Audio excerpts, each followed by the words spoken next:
I have very happy news to report to all of you. The Forbes 400 Wealthiest Americans list is out, and America's wealthiest actually made more money in the middle of the worst economic crisis since the Great Depression. Happy for them. The headline on this is just hilarious. Pandemic be damned. America's 400 richest are worth a record $3.2 trillion, up from $240 billion a year ago, aided by a stock market that has defied the virus. Very interesting what's going on there, huh, Krystal? I know people are really excited for all that wealth to trickle down. I think that that's what we're all going to be taking away from this, is the way that prosperity will just flow throughout the economy, through the, through the wonderful acts of these individuals. I mean, it's just insane. Like, just put the morality or anything out, like any value judgment out of it.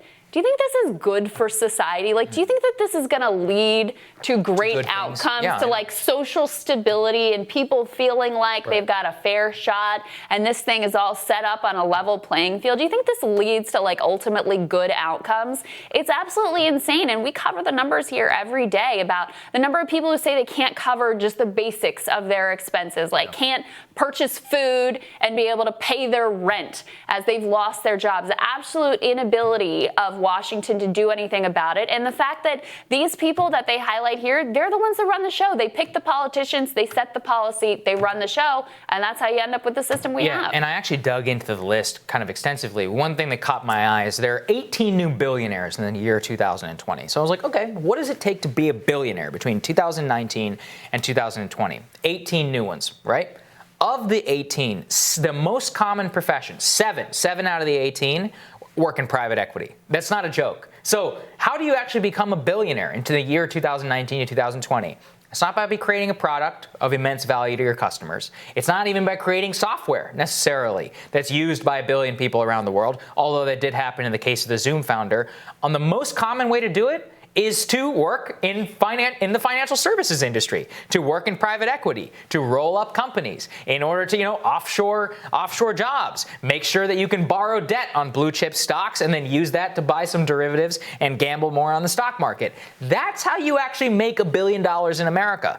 That's how you get rich in this country, is that you financial engineering and predatory lending and many of these other things that these banks and these financial services companies engage themselves in. That is what is unconscionable to me. And I love all these finance bros come for me whenever I talk about this. They're like, well, you ever tried to start a business without capital? Yeah, I'm sure that we need all of you people out there leeching money out of the system and then pretending to give, loans to small businesses, aka other private equity firms, and underwriting debt obligations in order to be a better economy and to be a better country. Yeah, and private equity, you're much more likely to destroy great American businesses than to actually build them. I mean, that is effectively the business model, and it's always heads they win, tails you lose, which is why they got billions during a pandemic while so many other people are struggling.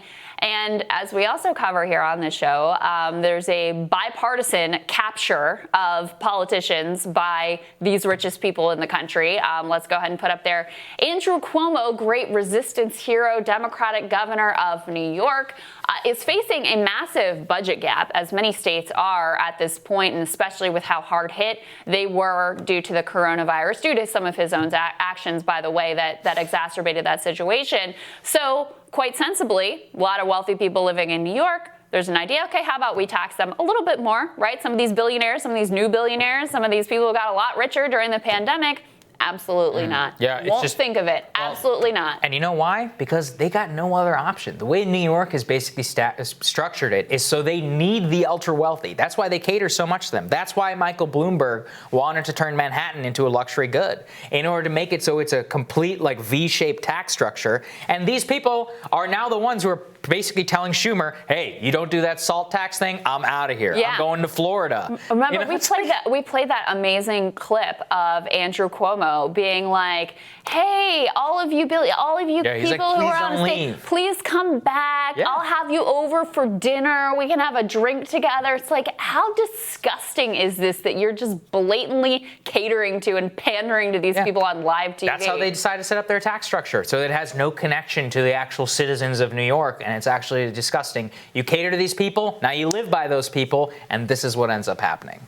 All right? Tomorrow on Rising, senior politics reporter at Vox, Jane Costen's going to break down her reporting on how the Republican Party turned Trump the populist into Trump the Republican. That'll be interesting. Oh, yeah. And then we've got actually the Trump campaign communications director, Tim Murtaugh, is going to respond to the massive spending by the campaign. Remember to hit that subscribe button so you don't miss any of our videos. And don't forget to like and share as well. Have a great day, guys.